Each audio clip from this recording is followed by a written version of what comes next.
आजपासून राज्यातल्या बहुतांश भागात पावसाचा जोर कमी होण्याचा अंदाज। पुढचे 10 दिवस पावसाच्या विश्रांतीची शक्यता।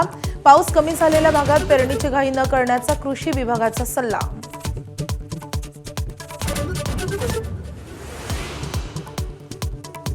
पालघरसह रायगडला मुसळधार पावसानं झोडपलं। सलग तिसऱ्या दिवशी पाण्यानं वेढलेल्या पालघरमध्ये आपत्ती व्यवस्थापन मंत्री गिरीश महाजनांची धाव, तर पालघरमधील शाळांनाही आज सुट्टी।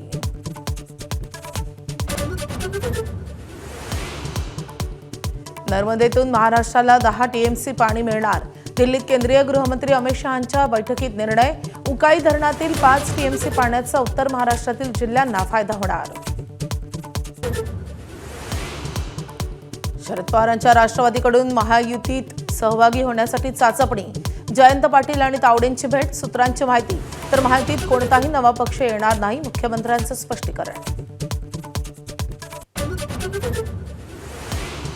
एसआयटीचा अंतिम अहवाल आल्यानंतर सर्व आरोपांची उत्तर देणार।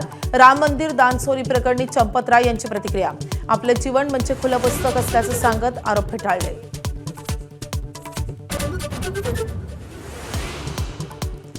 अर्जेंटिना विरुद्ध इजिप्तमध्ये नाट्यमय घडामोडींसह रंगला सामना। शेवटच्या 14 मिनिटात 3 गोल करून अर्जेंटिनाचं पुनरागमन। गतविजेत्यांचा उपांत्यपूर्व फेरीत प्रवेश।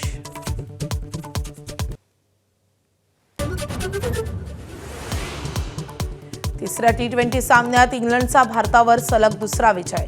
भारताचा टी20 इतिहासातील धावांनी झालेला सर्वात मोठा पराभव। 76 धावांवर भारत संघ ऑल आउट। टी20 मालिकेत इंग्लंडची 2-0 आघाडी। एबीपी माझा, उघडा डोळे बघा नीट।